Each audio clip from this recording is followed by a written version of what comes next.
सबसे पहले आप लोगों को मेरा प्यार भरा नमस्ते। मेरा नाम है संध्या राणा और स्वागत है आपका मेरे यूट्यूब चैनल मेरे पहाड़ पे। तो कैसे हैं आप लोग? आई होप कि सब अच्छे होंगे और मैं भी सही से हूँ। तो फिर से नए दिन की नई शुरुआत हो चुकी है और नए दिन के साथ साथ नया ब्लॉग शुरू हो रहा है। और आज के ब्लॉग की शुरुआत हो रही है मेरे 11 बजे से। और हमारे सासू जी ये देखिए घास की भारी लेकर आ गए हैं। का बेलियन बरका में भी गया नहीं अब आया नहीं हल्की हल्की। तो 11 बजे का समय हो चुका है और मेरे ब्लॉग की शुरुआत अब हो रही है। और मौसम देखे पूरा आसमान बदला बदला और रात को तो इतनी भयंकर बारिश आई ना। तो अभी भी हल्की हल्की बारिश आ रही है, लेकिन लगता है आज दिन भर बारिश ही है। तो कहीं भी धूप लगने का नामो निशान नहीं है। और तो अभी देख सकते हैं शाम को कितनी तेज़ बारिश लगी है। सुबह से आज मौसम ना ऐसे ही है, बारिश का बना हुआ है। और इधर देखिए हमारी दीदी जी आ रखे हैं देहरादून से घर, ये रोपाई करने के बाद सीधा आजकल आ रहे हुए घर।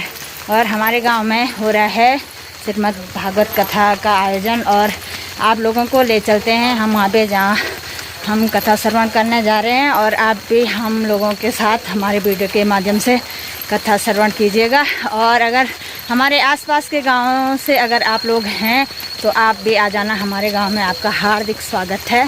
तो बारिश लगी हुई है और आज तो हमें भी जाने का मौका मिल रहा है, क्योंकि आजकल पहाड़ में ना इतना ज़्यादा काम धाम है कि जाने का टाइम ही नहीं लगता है। तो आज शायद भगवान ने भी हमारी सुन ली है। तो चलो मिलते हैं आपको सीधे भागवत कथा के प्रांगण में। और तुम कुछ पर भी रावण आग लगे। तो ये परिस्थितियां जीवन में आई, तो उन्हीं परिस्थितियों का संवाद है। वेद व्यास जी यही बताना चाहते हैं, यही इंगित कर रहे हैं कि ये संघर्षता आदिकाल से चलता आया है, आज भी चल रहा है। लेकिन इस संघर्ष के बीच में जो उठ गया, जो खड़ा हो गया, जो संघर्ष के आगे डगमगाया नहीं, वही उत्तम मानव है। बोलिए वृंदावन विहारी लाल की जय, बोलिए शंकर भगवान की जय। दक्ष प्रजापति के मन में वैर भाव कहां से जागा? सिर्फ इतना सा प्रसंग था कि दक्ष प्रजापति जब यज्ञ मंडप में चारों तरफ से आसनों पर दिव्य ऋषि महर्षि देवगण विराजमान थे, भगवान शिव भी वहां विराजमान थे। सब उनके स्वागत के लिए खड़े हुए, सम्मान में खड़े हुए। स्वागतम दे, आपका स्वागत है यह कहने के लिए। किंतु सिर्फ 2 थे वहां पर जो उस सभा मंडप में दक्ष प्रजापति के लिए तात्पर्य है वो सम्मान, वो आदर। कोई भी आदर नहीं करेगा शिवराज से।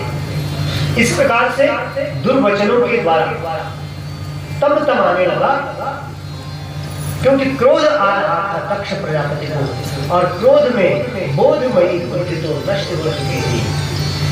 इस प्रकार से उस सभा मंडप में बड़ी विचित्र स्थिति उत्पन्न हो गई, जहां मंगलमय कार्य होना था, दक्ष के यज्ञ का संपन्न होना निश्चित था, उसने एक अलग ही मोड़ ले लिया।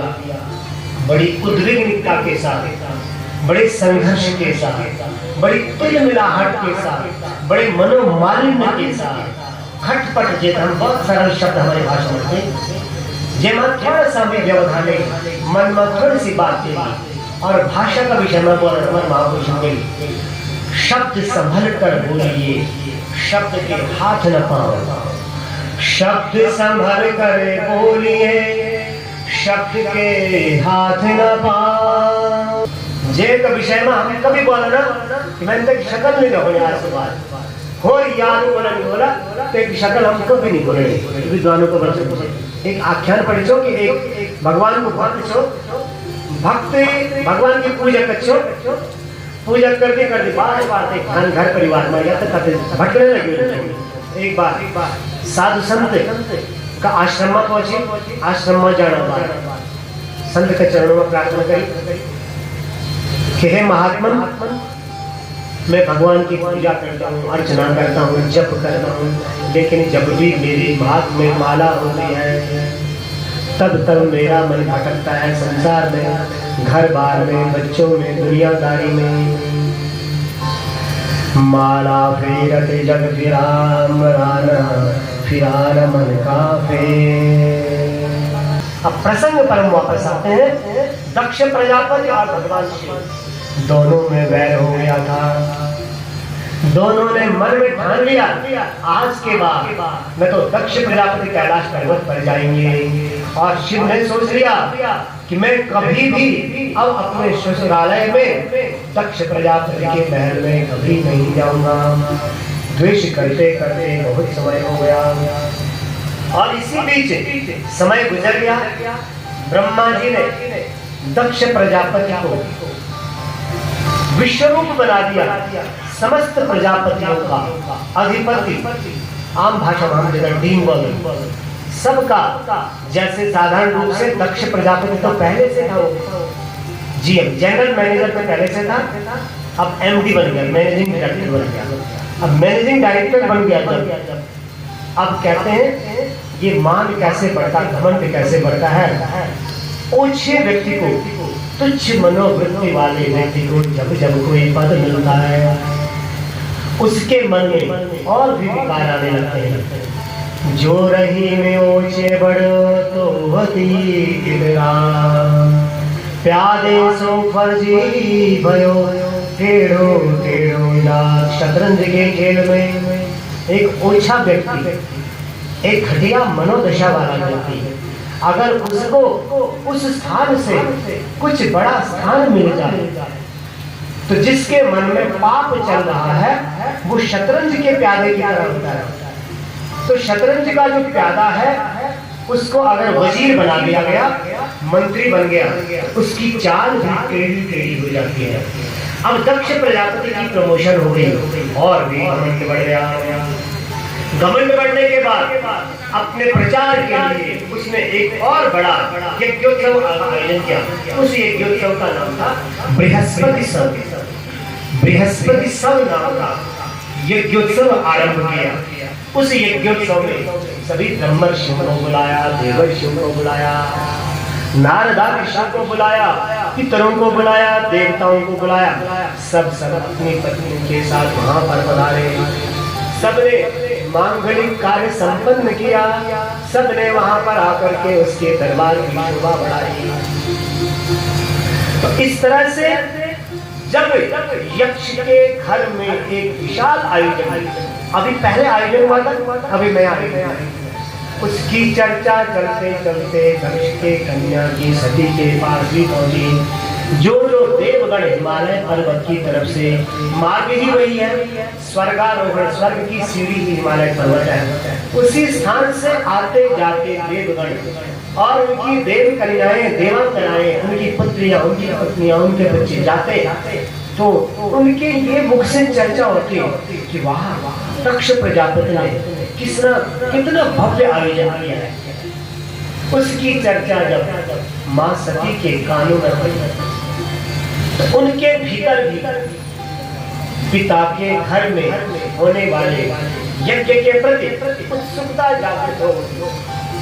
पिता के घर जाने की उत्सुकता जागृत हो उठी कि मुझे भी पिता के घर जाना है।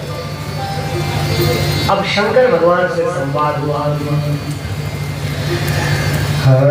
प्रजापतिस्तेष्वसुरस्य साम्प्रतम् निर्यापितो यज्ञमोत्सवाखिलम् वयं च तत्राभिसरामते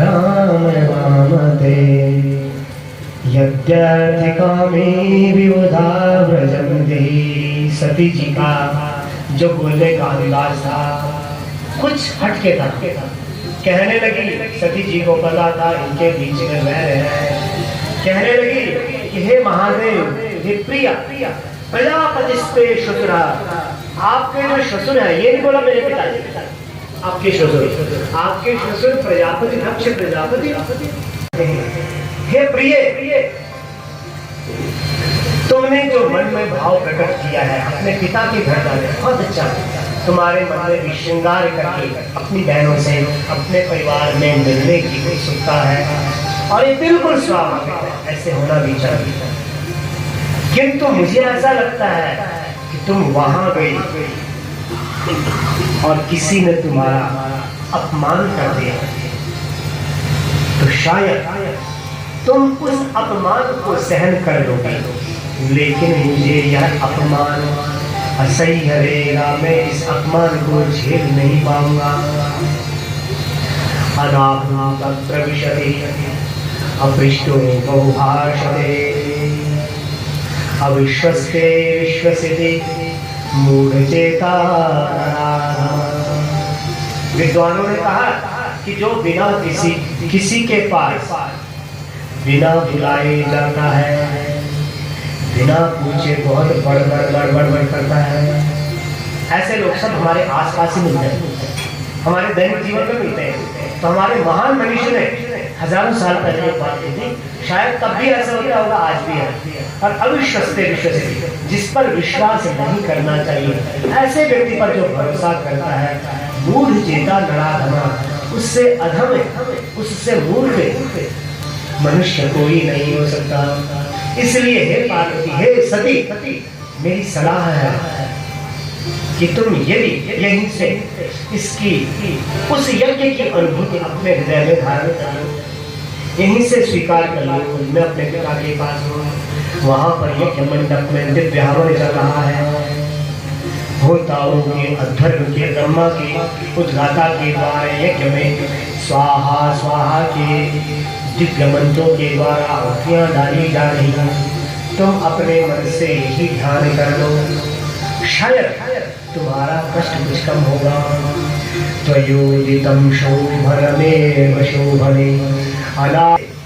और जो कड़वे वचन उन्होंने मुझे बोले हैं, मैंने चुपचाप सहन करके, जब पहले गया था वहां पर मैं चुपचाप वापस आ गया था, किंतु उन्होंने जो कड़वे भाव जो मुझे दिए हैं, तुम मेरी प्राण प्रिया हो, निश्चित रूप से तुम्हारे हृदय में भी इसका कष्ट हो गया, मिट जाता है घाव गहरा जो लगता है गोली से, पेपर गोली चुआ डगली बड़ा तो सो जख्म में समय बाद है, मिट जाता है घाव गहरा जो लगता है। तुम विचार कर लो, प्रत्युद्गम प्रश्नाभिवादन विधेयते साधुमितः।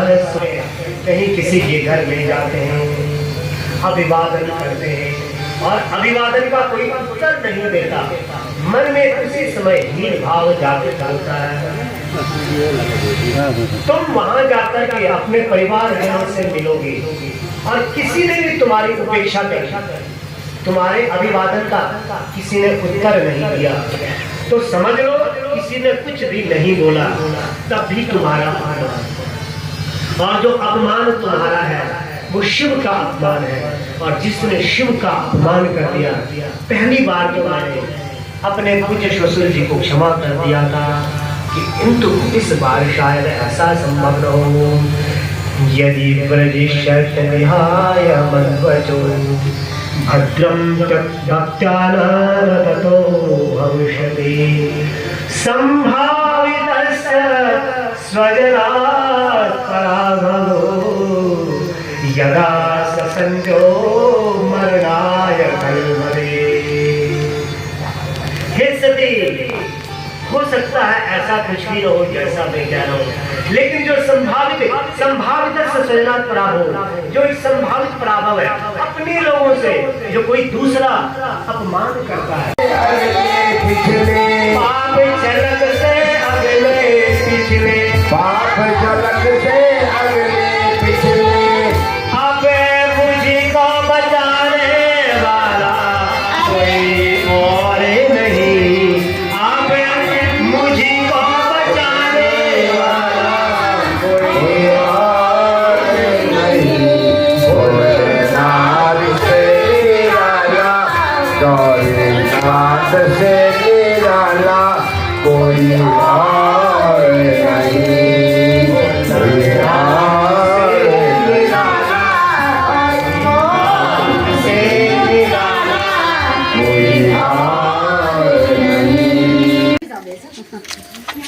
तो आगे हैं हम कथा श्रवण करके, और देख सकते हैं अंधेरा भी हो चुका है और काफ़ी कोहरा लगा है। आज तो सुबह से ना इतनी तेज़ बारिश है, और चले गए हैं सारे लोग घर, और कहीं कहीं ने तो अभी गौशाला जाना है और इतना अंधेरा हो गया है। हम भी चलते हैं घर की ओर। और आज के ब्लॉग को ज़्यादा लंबा न करते हुए ब्लॉग को यहीं पे एंड करते हैं। तो कैसा लगा आप लोगों को हमारा आज का ब्लॉग? आई होप कि अच्छा लगा होगा। अगर अच्छा लगा होगा तो कमेंट बॉक्स में प्यार से कमेंट जरूर दें, और चैनल पे नए हो तो चैनल को ज़रूर सब्सक्राइब करें, लाइक कमेंट और शेयर करना बिल्कुल भी ना भूलें। तो मिलते हैं हम आपको अपने अगली नेक्स्ट वीडियो में, तब तक के लिए जय देवभूमि, जय उत्तराखंड।